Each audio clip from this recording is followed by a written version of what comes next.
Bonjour à tous. Donc, dans cet exercice, on va travailler un peu de calcul littéral et puis un lien avec les fonctions. Donc, un exercice type sur ça. Donc, on va vous donner deux expressions. Grand A, donc cette expression que vous voyez, et grand P, cette expression. D'abord, donc, petit a, on vous demande de développer et réduire l'expression. Donc, A, c'est égal à cette expression.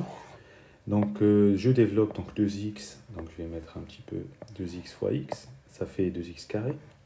2x fois moins 4, ça fait moins 8x. Moins 5 fois x, ça fait moins 5x.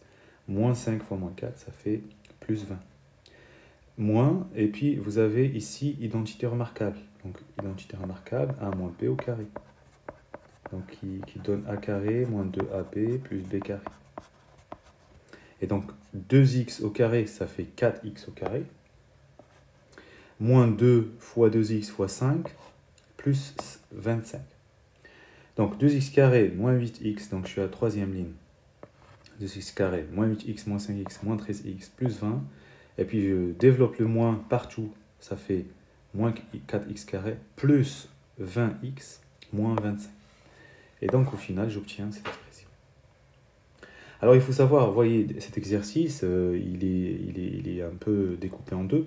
Mais si vous regardez un peu plus loin, regardez ce que j'ai trouvé ici. C'est exactement ce que j'ai ici, quoi. Ok. Donc les exercices, il faut être malin, il faut lire l'exercice, il faut comprendre un petit peu qu'on aura besoin de ce qu'on a fait ou pas. Voilà. La deuxième question, factoriser l'expression A. Donc, on est censé trouver celle-là, quoi. Bon, ben, A, c'est ça. Donc, il y a un facteur commun qui est 2x moins 5. Donc, je factorise par 2x moins 5. Qu'est-ce qui me reste? Donc, il me reste le x moins 4 qui est là. Et dans la deuxième expression, il faut savoir que 2x moins 5, le tout au carré, c'est 2x moins 5, facteur de 2x moins 5. Donc, si je factorise par un des deux termes, il reste l'autre. Et puis après, je réduis, donc 2x moins 5, et là, x moins 4, moins 2x plus 5. Le moins se distribue. Et donc, ça donne cette expression. C'est exactement qu'ils ont mis là sur la deuxième. Là, ils ont mis 1 moins x. Moi, j'ai moins x plus 1. C'est la même chose. Alors, pour la suite de l'exercice, on considère a égale ça. La question 3, en utilisant la forme la plus adaptée, petit a, calcule la valeur de a pour x égale 4. Alors, moi, j'ai trouvé que la première, celle-là, pour x égale 4, ça permet de mettre ici un 0. Donc, ça, quand je remplace, ça fait 0 fois quelque chose, 0, moins. Et 2 fois 4, ça fait 8 moins 5. 8 moins 5, ça fait 3. 3 au carré, ça fait 9. Fois moins, ça fait moins 9. J'ai trouvé que c'était plus rapide. Et c'est celle qui est plus rapide.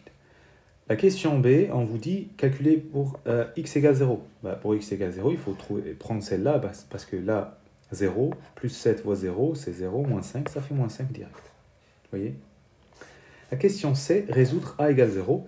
On va utiliser la forme factorisée, parce que vous doutez bien, que si je prends celle-là, ça va être galère. Si je prends celle-là, aussi. Par contre, si je prends celle-là, une équation de degré 2, ça dépend de quel... cet exercice est destiné aux élèves de seconde, donc ils n'ont pas delta, etc. Et donc, on va passer plutôt par la forme factorisée. Donc, A, c'est 1 moins x fois 2 moins x, donc A égale 0, c'est égal, ça égale 0. Donc, équation produit nul, donc c'est l'un ou l'autre. Ça fait x égale 1 ou x égale 5 sur 2. Et donc, les solutions, voilà. La dernière question, factoriser B, voilà. B, c'est cette expression. Donc, 4x carré, il faut voir que ça, sous forme de 2x le tout au carré. Et donc, pour pouvoir appliquer a carré moins b carré, donc ça fait a moins b, facteur de a plus b. Donc, 3x moins 2x, ça fait x plus 7, et 3x plus 2x, ça fait 5x plus 7. Et voilà, on a fini cet exercice. Bon courage.